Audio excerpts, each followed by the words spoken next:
Why is Toy Story 5 the perfect film for families to see together in theaters this summer? I think Toy Story 5 is the perfect film for families to see this summer because I think, once again, it's delivering all the great things that a Toy Story movie is known for. It's very nostalgic, and it's going to give you such an immense emotional feeling for the movies that came before this one and the characters that we all know so well. But it's introducing a very, very funny new addition to the cast in these devices, in Lily Pad, in Smarty Pants, Atlas, and Snappy. So they're going to have so much fun getting to know them. And I think that it's got a really amazing emotional core that's reflecting what we are experiencing in real life. It's Jesse's story, and I think that's what's really fun about it too, is that it's a movie, I think, for any of you that watch Toy Story 2, feel like it's a great companion piece to that. And it has Taylor Swift, guys. Yeah, you can't go wrong. You can't go wrong with Tay. Why do you think the Toy Story films continue to resonate across generations? I mean, I feel like the thing that makes Toy Story films unique and that they allow kind of generations to always feel like there's something in there for them is the fact that we allow the kind of time to pass, not only in the making of them, but also for the characters. Like, they get to grow up with us even though they stay the same age, so that they're watching the world the same way we are, and as the world changes, that affects them. And I think that's a really rare kind of opportunity for storytellers to be like, what are the toys dealing with now that technology has come into our world? I mean, they're like little vampires, Andrew Stanton would say.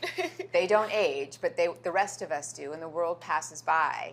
And so that their kind of experiences every time we kind of check back in with them for a story are kind of relevant, they're timely, but they also feel like these are still the same characters that we've known now for 30 years. So I think different generations tap into it in a very different way. Which themes in Toy Story 5 feel especially timely or relevant right now? You kind of touched on that. Yeah, I think one thing that feels particularly timely is this idea of how we connect with others. Toy Story 5 is talking a lot about connection, and that is a classic Toy Story theme. We talk about friendships a lot in these films, especially with Buzz and Woody. But Jessie and Lily Pad in this film have very different ideas of what connection can look like and what makes authentic connection. And it's something that we see reflected in our lives day to day. I love connecting with my friends online, especially ones that I'm far away from. But sometimes nothing can truly beat being able to be in person with someone, play with them, be imaginative with them, be bored with them. Which is what we get to do every day at Pixar, Yeah, is be with our it's friends the and be dream. all those things, Absolutely. So it's one of the themes that I find most exciting and relevant in the story. Kenna, how meaningful has it been being a part of Toy Story 5 and getting to tell Jessie's story? Toy Story 5 has been a very beautiful and meaningful experience for me because I, from day one, have been a Jessie lover. Toy Story 2 was my first movie that I remember experiencing in theaters, and it had such a profound effect on me because suddenly I knew, hey, stories are awesome and they make me feel things, and I want to tell stories and make other people feel things. But most importantly, I was just captured by Jessie. I loved her. She was the most fun part of the entire film. And I saw herself in me, not just in the fun parts of her, but in the messy parts of her and the sad parts of her. And it meant so much for me to see a character like that feel those sad things, but then still find rescue on the other side. So being asked by Andrew Stanton to come on board, not just a Toy Story film, but a Jessie film, it was a dream come true completely, and a little bit intimidating, a little nerve-wracking. I want to do right by her, but I'm just so grateful for the experience. Lindsey, why do you think Jessie's journey in this film is so powerful? I feel like Jessie's journey in Toy Story 5 is one that in many ways we've all been waiting for.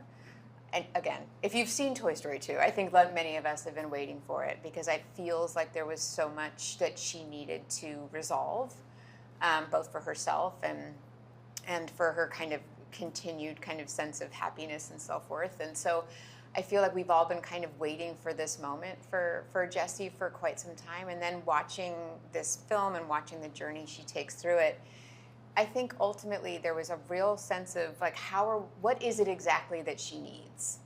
And there was a lot of discussion, a lot of versions of that as we made it. And I think different ways that we tried to answer that question as this movie was getting developed and made. And then finally, the way we ended the film, where we ended up how we ended up resolving it, I feel is so kind of both universal and very specific to her, which is to say the sense of kind of what is your impact on people. And if you don't know what that is, and if you're not ever clear on what it is, it can leave you feeling like you didn't have one. And sometimes it just takes a moment. Sometimes it happens over years, but time is almost irrelevant. That sense of the impact you can make on somebody is massive, and it can happen in a minute.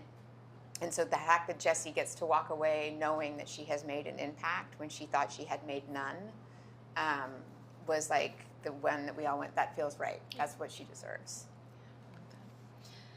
What was it like collaborating with Randy Newman on his 5th Toy Story score?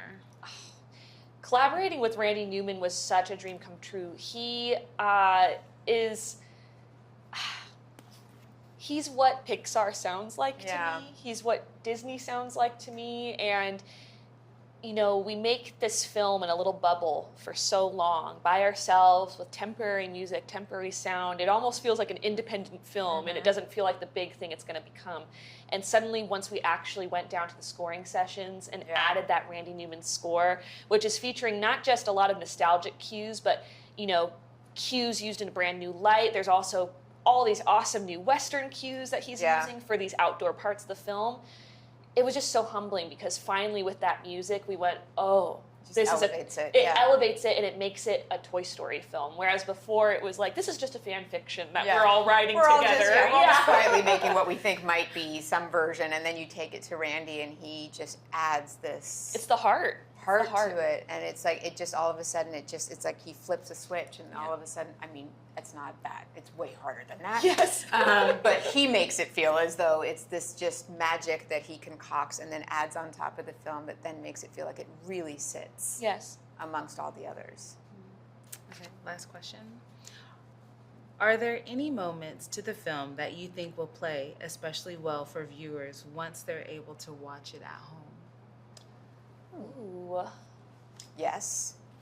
I will say, one thing that I think people love about Toy Story movies is that we do take so much care in the details that sometimes the ability to rewatch and to stop the film and to look at the imagery to either find those Easter eggs, because I think we do that. We love that we put those in there and that people know to look for them, but sometimes when you're watching it real time on a big screen, you're like hopefully so distracted you're not looking for them, but the ability to watch it again and again at home and give yourself the fun of that opportunity to search and find those things, but also just to really notice, like I challenge somebody, please just watch the movie the 7th time you watch it, just watch it and watch all the background character animations. Like try to not pay attention to the main characters and watch how much fun all the animators had animating and doing the performances of all the characters who aren't speaking. They're so funny and so good, and things that you won't necessarily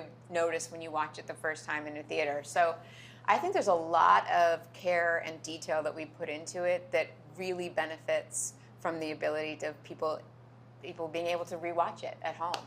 I'm also excited for them to just be able to replay the imagination scenes over and over again, because I feel like when I leave a movie, that usually the thing I'm talking about with my friends is, gosh, that one scene was so funny and I want to like buy a ticket right now and go and see it again just for that.